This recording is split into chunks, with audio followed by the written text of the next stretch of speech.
Right then, morning guys, back in the garage, cup of tea, chocky bickies, always need chocky bickies, and a jerry can. There's a reason for that, we'll go into that now. The first video I've put up was about a bit of welding. Hopefully you guys have had a bit of a go now. I'm going to do another one that's going into a bit more detail. But hopefully that's given you a bit of confidence to go ahead and have a go. So hopefully you've got your kit now, you fancy making a bit of a project. So this is a bit of a fun first project really. To be honest, not an awful lot of welding involved. In fact, if you've not got a welder, you can still do this project using a different method. So, first thing you're going to need, one of these, jerry can. Doesn't matter where you get it from, eBay, Facebook, car boot, whatever, doesn't matter. Buy a new one, but to be honest, it'd be a bit of a waste. So, again, it doesn't really matter what condition it's in, really. So, cheaper the better. So, bought your jerry can. Next thing, some sort of a grill.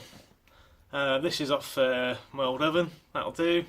You could even make one if you wanted to, if you want to be really crazy, but the idea, this is going to be a cheap 1 hour project.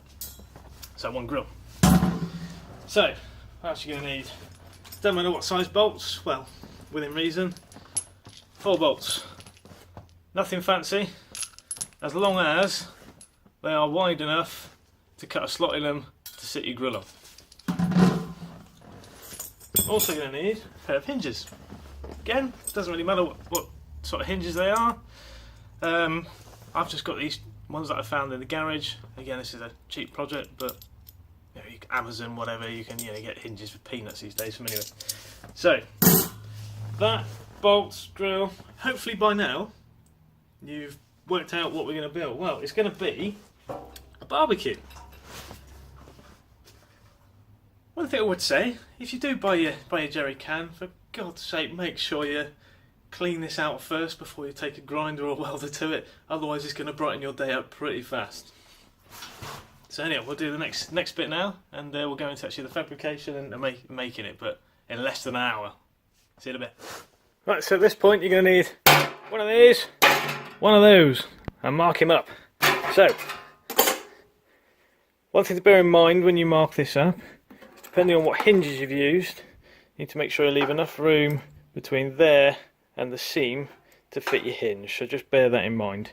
So all I've done there is I've run 2 lines parallel, come down the side here, and I've done the same on the other side. So next thing is to attack it with a grinder, obviously having made sure that this is got no vapours, is clean, and it's safe to do so. Hopefully at this point you've not blown yourself up and you can carry on with the next step. So, you've cut your lid out. So now you need to work out how you're going to do the grill. Now, you want this high as you can within reason. Obviously the higher it is, the more air you're going to get underneath it.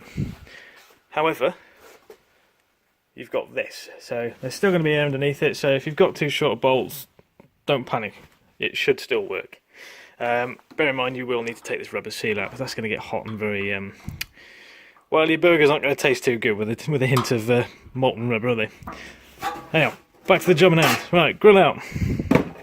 So you've got your bolts, so you need to position these dependent on where, or how should I say, your grill is going to fit, because the idea is you're going to spot weld these. Now there's 2 ways of doing this. Grind the metal back, weld it from in here, or you could drill straight through and then you could spot weld it from the outside. Up to you how you want to do it. At this point, if you've not got a welder, don't panic, you can still do this. You drill the holes through, and then you can basically, you'll need a full threaded bolt, and you can nut and bolt it straight through. Bearing in mind, when you fit this, you're going to be cutting slots in the top of your bolts so that your grill sits on. So I shall crack on and right, so hopefully at this point you've welded your 4 bolts in with your little cutouts, and if you've measured it right,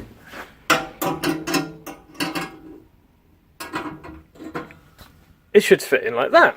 So that's the grill done. So the next bit we've got to do is over the back here, we've got to make our little cutouts where the hinge is going to sit in. Obviously you need to get rid of all these sharp edges from doing the grinding, but we'll mark those out, put the hinge on. As you can see, this is a nice, quick, easy project, and you should comfortably be able to do this within an hour and get some use out of it.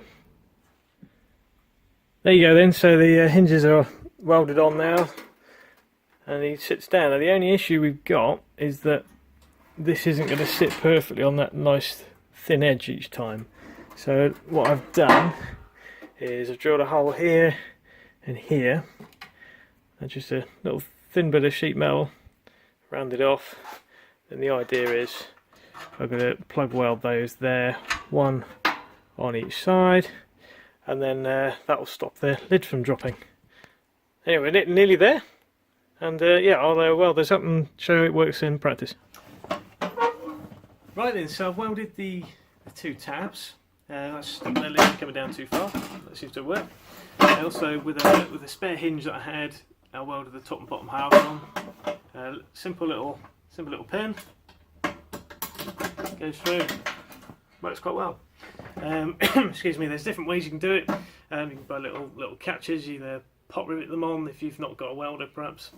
Again, if you've not got a rivet gun, then you could just drill it straight through and nut and bolt it. It'll do the same job. So that's it. That is the Wrenngineering jerry can come barbecue. So hopefully you've enjoyed the video. That'll be it for the Wrenngineering garage for today. But if you've enjoyed what you've seen so far, then like and subscribe to the page, and I'll keep the videos coming. That's it for now. I'll see you all guys soon.